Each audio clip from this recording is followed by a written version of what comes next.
ಒಬ್ಬ ಗೃಹ ಸಚಿವರಾಗಿ ವೇದಿಕೆ ಮೇಲೆ ಚುನಾವಣೆ ವೇದಿಕೆಯಲ್ಲಿ ಹೋಗ್ಬಿಟ್ಟು ಭಾಷಣ ಮಾಡ್ತಾರೆ, ಬಾಂಗ್ಲಾದೇಶಿಗಳು ಬರ್ತಾ ಇದ್ದಾರೆ ನಮ್ಮ ದೇಶದಲ್ಲಿ ಅಂದರೆ ಯಾರು ಜವಾಬ್ದಾರಿ ಇದು?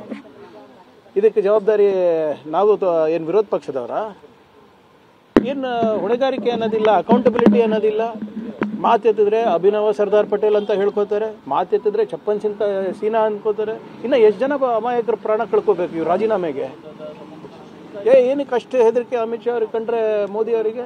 ಇವ್ರದೆಲ್ಲ ಗುಟ್ಟಿ ರಟ್ಟಾಗುತ್ತೆ ಅಂದ್ಬಿಟ್ಟ, ಗುಜರಾತ್ ಎಲ್ಲ ಗುಟ್ಟುಗಳು ಇವ್ರದ್ದು. ಇದು there is a limit for everything.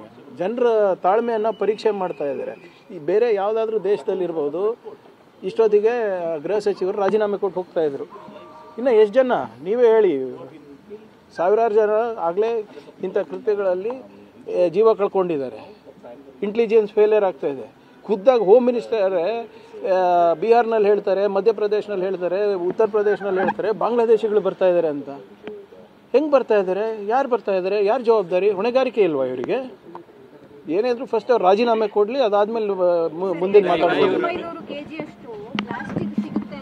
Exactly madam, whose responsibility is it? Accountability ಕೇಂದ್ರ ಸರ್ಕಾರಕ್ಕೆ ಇಲ್ವಾ? ಬರೀ ಕಾಂಗ್ರೆಸ್ ಸರ್ಕಾರಗಳಿರೋದಾ? ರಾಜ್ಯ ಸರ್ಕಾರಕ್ಕೆ ಇರೋದಾ? ಅಥವಾ ವಿರೋಧ ಪಕ್ಷಕ್ಕೆ ಇರೋದಾ? ಇವ್ರದ್ದು ಅಕೌಂಟಬಿಲಿಟಿನೇ ಇಲ್ವಾ? ಇವ್ರಿಗೇನು ಪ್ರಶ್ನೆ ಮಾಡಬಾರ್ದಾ? ಎಲ್ಲಿದ್ದಾರೆ? ಕಳಿಸ್ಲಿ. ಅವರೆಲ್ಲ RSSನವರು ದೇಶಭಕ್ತರು, ಕಳಿಸ್ಲಿ ಅವರಿಗೆ ಗಡಿ ಹತ್ರ. ದೊಡ್ಡ ದೊಡ್ಡ ಮಾತಾಡ್ತಾರಲ್ಲ, ಈ ಸಂದರ್ಭದಲ್ಲಿ ಏನಂತಾರೆ ನೋಡಿ? ಕಳೆದ 10 ವರ್ಷದ ನೀವು ಲೆಕ್ಕ ತೆಗಿರಿ ಸರ್. ಪುಲ್ವಾಮಾ ಆಯಿತು, ಪಹಲ್ಗಾಮ್ ಆಯಿತು, ಮಣಿಪುರ ಆಯಿತು, ಉತ್ತರ ಪ್ರದೇಶ ಆಯಿತು, ಮಧ್ಯಪ್ರದೇಶ ಆಯಿತು, ಕರ್ನಾಟಕದಲ್ಲಾಯಿತು. ಹೆಂಗಾಗ್ತಾ ಇದೆ? ಯಾರ ಹೊಣೆಗಾರಿಕೆ ಇದಕ್ಕೆ? ಅಧಿಕಾರಕ್ಕೆ ಬರುವಾಗ ನಾವು ಈ ತರದ್ನೆಲ್ಲ ನಿರ್ನಾಮ ಮಾಡ್ತೀವಿ. ಅದೇ ಹೇಳ್ತಾ ಇರೋದು ಸರ್. ಚಪ್ಪನ್ ಇಂಚ್ ಸೀನಾ ಇವೆಲ್ಲಾನು ಬರೀ ಸೋಷಿಯಲ್ ಮೀಡಿಯಾ, ಅದು ಇದು. ಅಭಿನವ ಸರ್ದಾರ್ ಪಟೇಲ್ ಎಲ್ಲಿ ಗಾಯಬಾದ್ರು? ಅಕೌಂಟಬಿಲಿಟಿ ಕೊಡ್ಲಿ. ಈ ತರ ಆಡೇ ಆಮೇಲೆ